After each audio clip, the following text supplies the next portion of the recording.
Hey guys, Mike again, and let's go over something real quick about bilge pumps and outlets. This is some much needed information.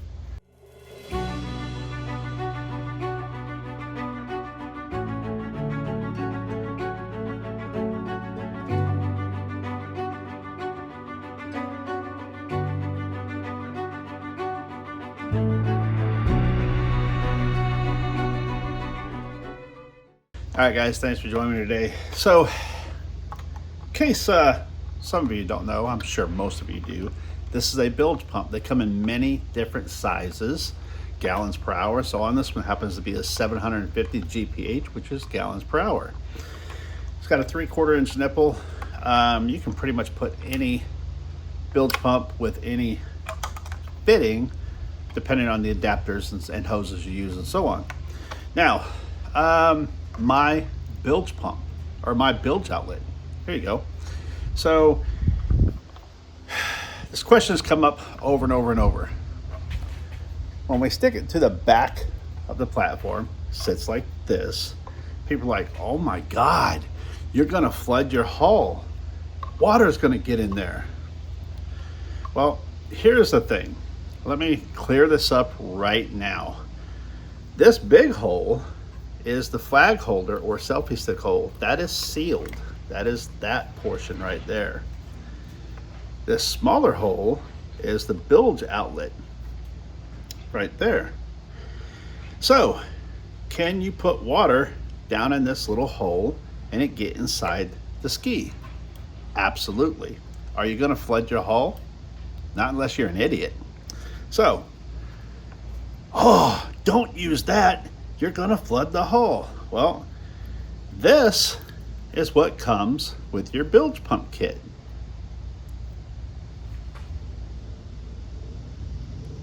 Guess what? Can you put water in this? Absolutely. Will it get inside your hull? Absolutely. So check this out. This sitting in the upright position on the deck of your Sea-Doo, people are saying you're gonna get water in your hull. You're gonna flood your hull. Again, not unless you're an idiot. All right, so let's talk about this. Some people have actually mounted them down here, which I don't recommend, but even if you mount it on the side or up here, how many times have you had water in your gunnels? How many times have you beached your ski, which I never do, I always anchor it off, but how many times have you had water splashing over? Let's say, how many times have you actually been playing around, cutting through the waves? I'll show a couple of clips right here that's exposed to water.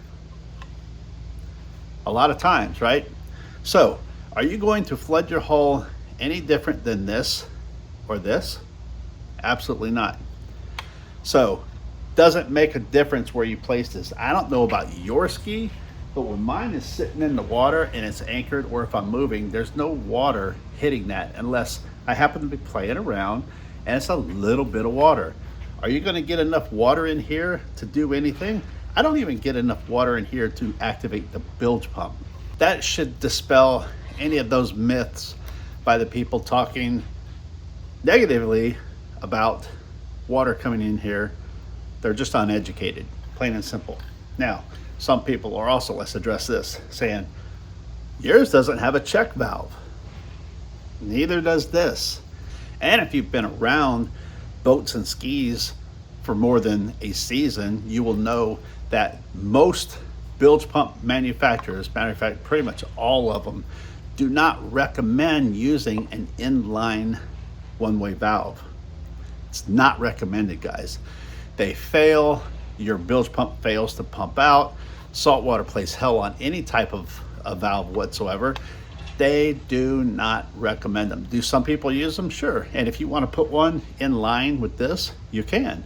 If you want to put one in line with this, you can. Is it recommended by the bilge manufacturers? No, it's not. Now, this is 2024. This is August of 2024. Rule has actually devised a new bilge pump that will be coming out in November that has an internal one-way valve, check valve. That valve, this is not a rule, by the way, but that valve will be inside here. They actually made this with a screw-on coupler so you can choose your hose fitting, which is pretty cool. And it's got a rubber valve in there. They have designed their pumps to be a little more powerful to be able to go through a check valve like that. So plus it's not the ball check valve. Those are absolutely horrible for bilge pumps. So all of you that have that ball style check valve in line with their bilge pump, I recommend you pull that out immediately. You're gonna end up with a fail. But anyway guys, these are available online. I will throw the link in the description.